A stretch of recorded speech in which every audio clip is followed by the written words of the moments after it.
The week, of course, the sun changes as soon as I get my shot up. So time of the week where we get to wind down, tune in, and check in on the week that was. Let your girl just get a filter up. Well, I think that filter is a little intense, but I love that though. This week we are talking. I've got a few questions about funnels that I'm going to be answering. I've got a few questions about e-course creation that I'm going to be helping you with, and I've got a few questions about what's going on with my book, which I'm super excited to share with you. And yeah, let's dive into it. Cheers, everyone. Hi, Bitna. Hi, Sweet and Sky. Hi, Michael. Thanks, Michael. Michael's saying you are gorgeous. That light is so bright. Sorry about that, guys. Let's see if I can shift out of that. Cheers. Hi, LVR. LVR, is that light too overexposed? I've got like a little friend here. Do you want to? It's very bright, isn't it? So bright. Oh, we got it. Here we go. So this week is the light too bright? I feel like I'm overexposed, but maybe I'm not. Okay, cool. All right, cool. So is it too? Oh, okay, great. Too exposed. This week is going to be a quick wine time because I got my nephew here with me, and we are going to we're going to hang out. We've been hanging out for the last day or so. I've been parenting for like 24 hours. I'm exhausted, and I'm dropping you back. They are actually leaving on Tuesday. So they're moving overseas on Tuesday. So my nephew is leaving on Tuesday, at which point I'll be entering a deep depression, probably never to return. So if you're watching this and you're thinking of me next week, please reach out because it's going to be a really, really tough week for me. I've already like pre-booked therapy and pre-booked like called all my friends and been like, hey, next week's going to be tough for me. So if you're watching this, please reach out next week. It's going to be tough. So this week on Wine Time, someone's asked about the book. Okay, so the book is in final edit. I've got the graphics designer doing the final edit of the actual book. Hey Gab, hey Tiffany, hi Ash, hi JRG, great to see you guys live. So the book is in final edits, and I think I said that we're not talking during this. No. And so I've just got to finish the cover. So I had a if anyone has any ideas for covers for me, let me know. No, you got to watch this now. I had a friend who's like a creative guru who offered to help me with the cover, and I sent it to him, but now he's not like replying. So if you've got any ideas for cover, I'd maybe just like throw it out to you guys to get you to vote on the cover, so that I know which ones that you like. That would be good. Paw Patrol. Okay, get me the remote control. And next week is going to be not good. But anyway, let's get into the questions. If anyone has questions whilst we're on the call, let me know. Otherwise, I will read the questions that have come in previously.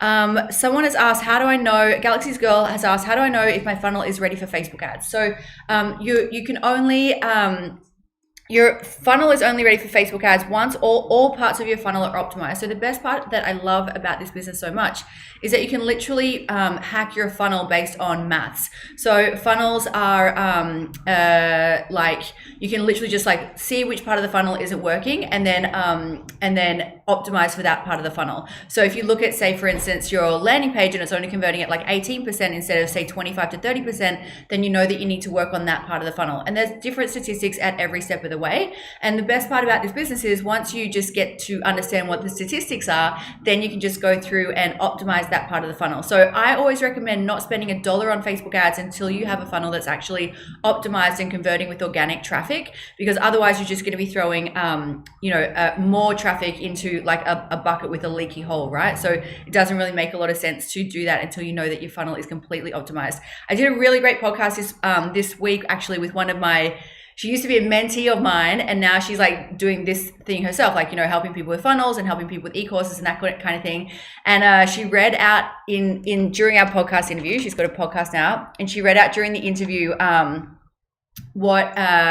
like a piece of advice that I gave her when she was like doing her funnel, so like hacking her funnel. So I helped her build it. Where is it? I think it's over there on the chair.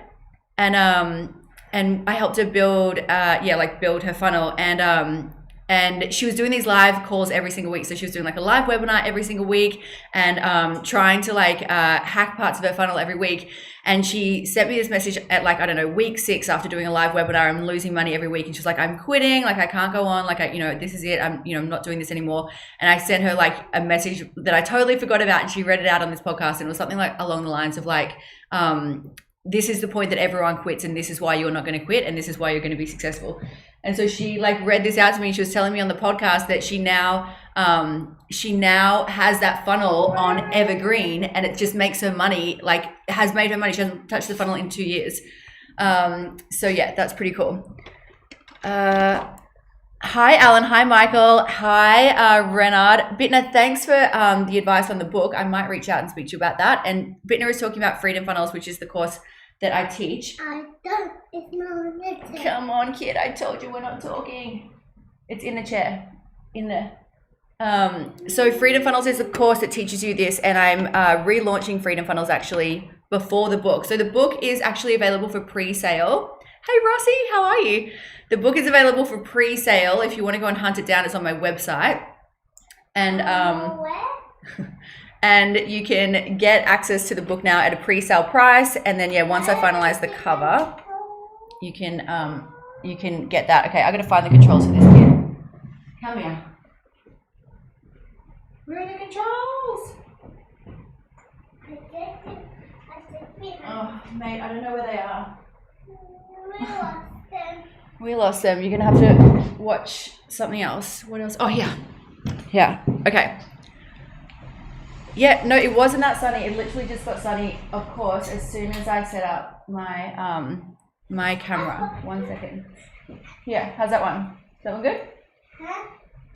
What's that one? I don't know. Okay. Thanks, Ross. Ross is saying I look awesome as always. All right. God, seriously, parenting and working, not ideal. All of this was all planned out. We spoke to the kid and he wasn't going to talk to me for the whole time. Now, what else? What piece of advice would you give your 21-year-old self? Okay, that is a great question. So, 21-year-old self, I would actually tell her that she needs to figure out self-love. So I feel like self-love and self-acceptance and compassion and treating yourself right is really just the key to happiness in life.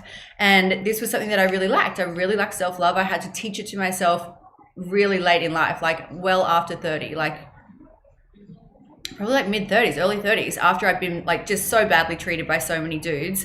And I just feel like if I had self-love, then I'd be able to express boundaries, I'd be able to express needs in relationship. And I just feel like that's probably the number one piece of advice that I have for my 21-year-old self, is to like figure out how to learn how to love yourself. That's the advice I have for that. Is that one for kids? Is it for kids? No. Okay. Here we go. Let me know if there are any other questions whilst we're on the live call. Hi Hassam, hi Rasana, hi Nail. Thanks for hanging out live. Oh, here, Tom and Jerry. Yes, we did it. We did it. We've got something on. You're gonna have to watch Tom and Jerry, kid. Okay. Monarch Collections has asked, how do you get your funnel to pop and to have your brand stand out from the rest? Okay, so I guess funnels popping is all about, like, when I think about why people enjoy my funnels and why my funnels convert, I mean, obviously there's the 7 psychological triggers to conversion. So I make sure that I'm building in all the things that people need in order to make a sale, right? So things like reciprocity, social proof, urgency, scarcity, all of that good stuff. So making sure that you've got all of those factors in so that people are actually led down the pathway to make a decision and to make a purchase with you. But really you need to build in that like know, like, and trust factor, yeah? And that always all comes down to, I guess it's more of a branding kind of thing. So it's probably more about like making sure that you're coherent and consistent in your messaging, making sure that your videos aren't shot with direct sunlight so that no one can actually see you. There we go, is that better? Making sure that you are consistent and cohesive, and then also making sure that you're talking to one specific person. So where I see a lot of people going wrong is that when they're building funnels or they're doing their messaging or they're doing their brand storytelling or anything like that, they're really inconsistent with their who they're talking to and why they're talking to them. So for instance, this is something that I teach in Freedom Funnels, is step 1 is to go and survey your audience and to figure out exactly what's going on in their heads. Okay, so this is what I teach you in Freedom Funnels. I say, like, step number 1, go and take a survey of everyone that may be your potential customer, and then when you read those surveys will tell you what's going on inside of their heads. So they'll say things like, they'll let you in on how they're thinking and the thoughts that they're having and the things that are keeping them awake at night. And then your job is to use those, use that messaging to put into your copy. So for instance, whenever I'm writing my copy, I get so many people responding and being like, oh my God, it's like you're inside my head. It's like, you know exactly what I'm thinking. Like, how did you know that this is what is my, you know, what I need in life, all that kind of good stuff. And that all comes from getting to know your customers really well. And so you do that from literally having conversations with your customers. When you're just getting started and you don't have customers though, the way that you do that is by surveying people. So going and, you know, and you can do this anyway. You can go and jump in Facebook groups and ask questions in there. You can ask polls on your audience, on your stories. You can, this live stream is just going so well. I think the universe is telling me that I should not be working and I should be hanging out with my family. Is that Craigo? Hey Craigo, did you know that my brother is moving to Portugal in 4 days? The French one. Okay. How are we going here? Give me some hearts if you guys are loving this. Let me know if there are. Hey, Sally Guthrie. Sally, I saw that you messaged me, but I didn't actually read the question, but I promise you I will answer your DMs. Let me just find my wine time questions. And cheers, everyone. Happy Friday. You made it through another week of 2020. Love that for us. How's my week been, JRG? My week has been sad. I've been crying almost every single day.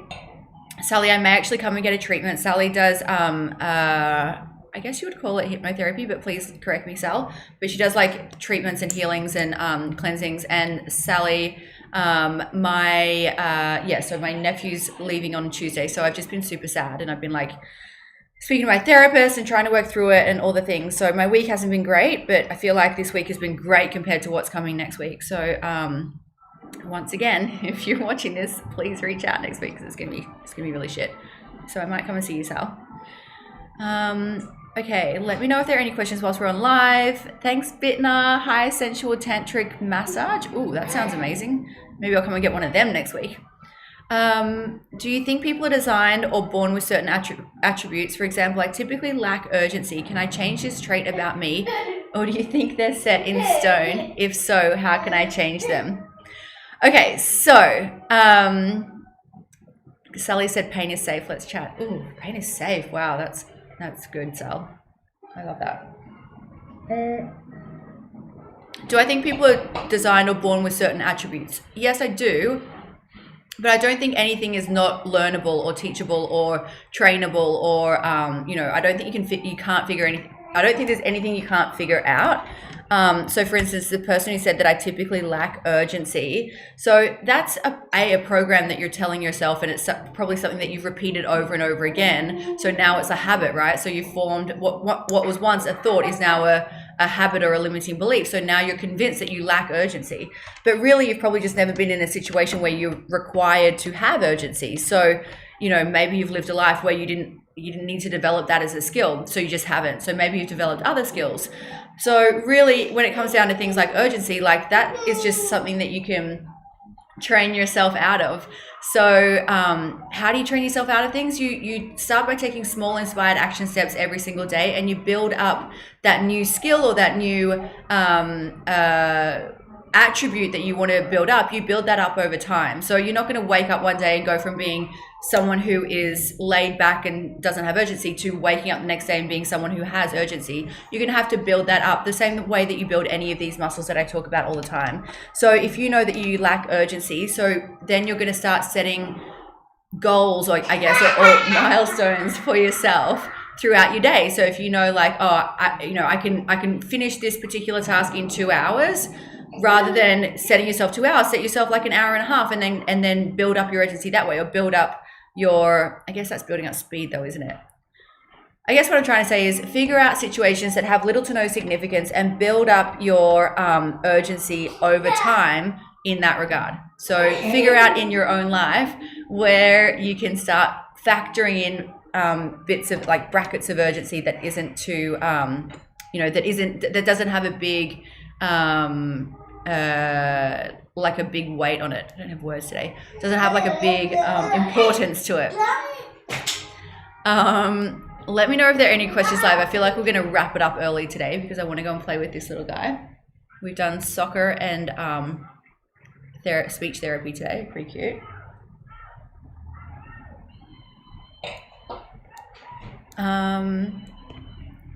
Mini deadlines. Yes, set yourself mini deadlines. Thanks, LVR. Okay, Lily Devenue has asked, how do you price your online course? Okay, cool. So this is, again, something that I teach in Freedom Funnel. So where I see women going wrong is that women price our course based on our own self-worth, right? So we go, oh, well, you know, I'm only worth whatever it is, $50 an hour. So I'm just going to, and there's 3 hours of content in the course. So I'm going to price it at $150. And that's how most people do pricing, which is just so incorrect. However, no ice cream. No ice cream.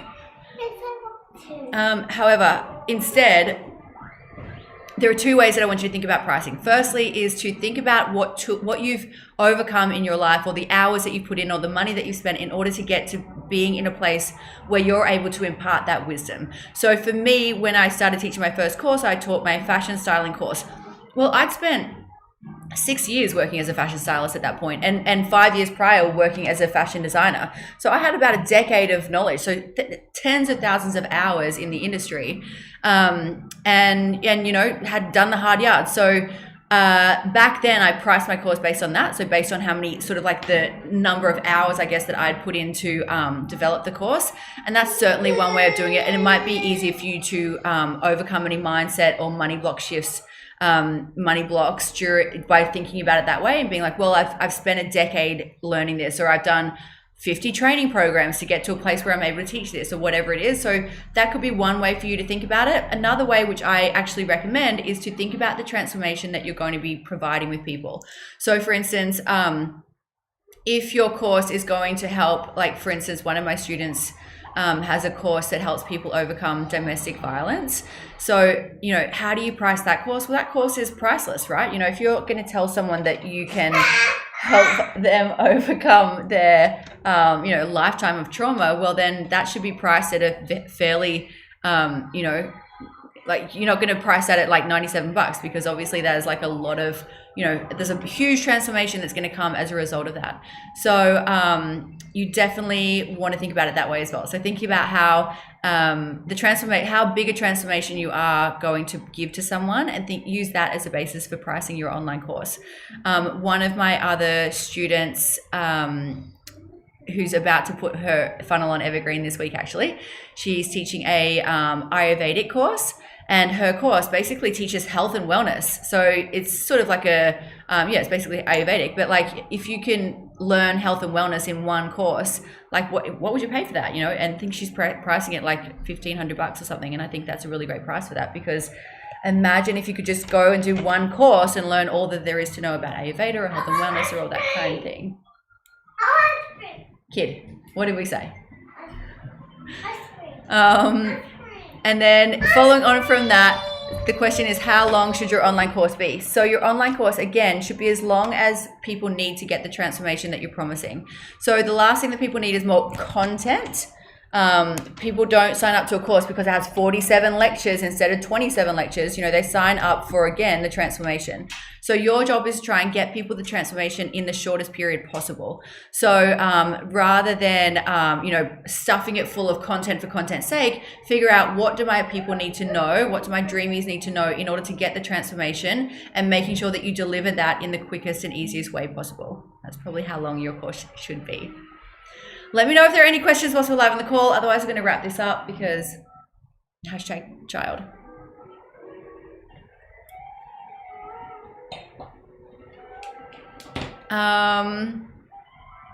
Tiny Brown Closets asked, best way to get your first customers. I feel like this is going to be our last question. If anyone else has any other questions, let me know. I'm trying to find my Facebook as well, but I've lost it. There it is, Facey. No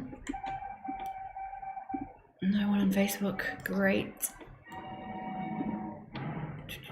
Oh wow, this live stream is just crushing it today.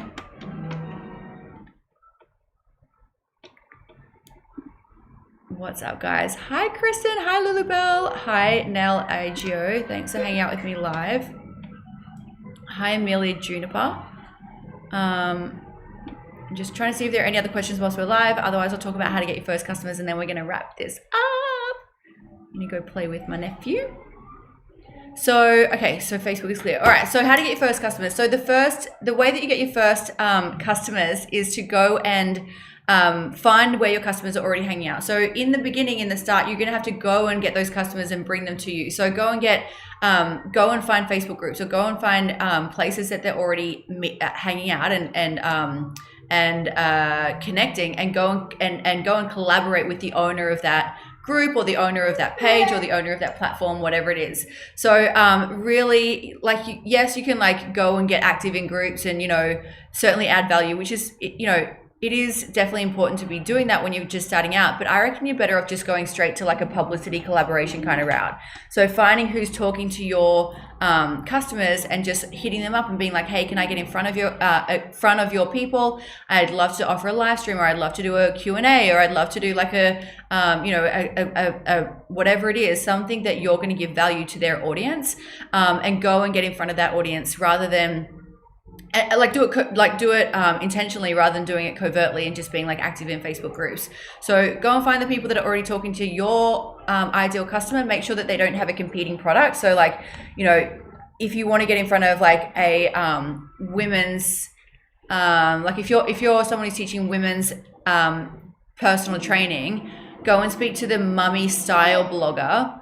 And provided she doesn't have an online course and you want to sell your online course, go and speak to her and see if you can do a collaboration and be like, hey, I'd love to do like a 10-minute fitness tutorial for mums who like style, or whatever it is.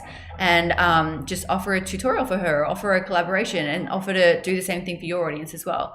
And I think collaboration moving forward is really what people are going to be looking for. Like, I think, I think that's where 2020 is headed and beyond. I feel like people are going to be wanting to, they're going to want to feel more safe and feel more trust, which is what we're not currently feeling in the external environment. There is not a lot of trust happening in the world right now, so people want to know that they can trust the information that they're getting. So the way that you do that is by connecting with someone and getting introduced to that audience or to that network by someone who already has that trust established with that network.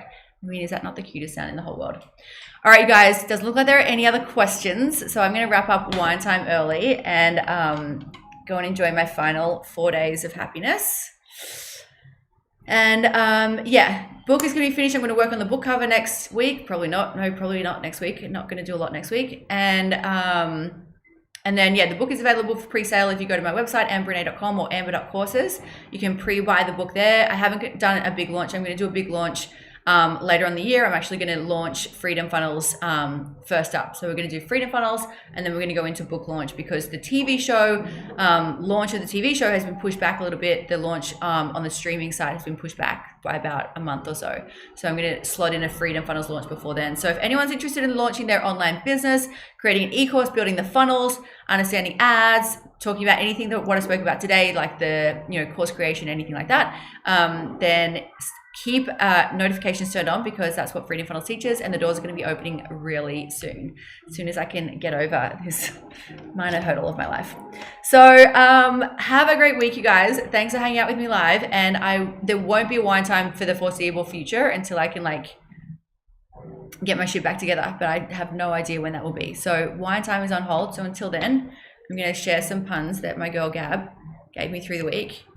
I hope you're all here for the right Riesling. He thought it was funny. I hope you're all on cloud wine, because there is no wine left behind, and everything happens for a Riesling, right? It's giving you more reasons to wine. Gabby, this is Gabby there. So if anyone's looking for someone who's hysterical and good at content, hit her up. She's so funny. Giving you more reasons to wine, talking about how I've rewind my life. It's just me who finds that funny. I don't know. It's funny though, I think. All right, you guys. Have a great week. Please reach out to me. Please think of me. And hopefully one day I'll be able to do this again soon. Being hella dramatic right now. All right. I'll see you guys later. Bye, bye, bye, bye, bye, bye, bye.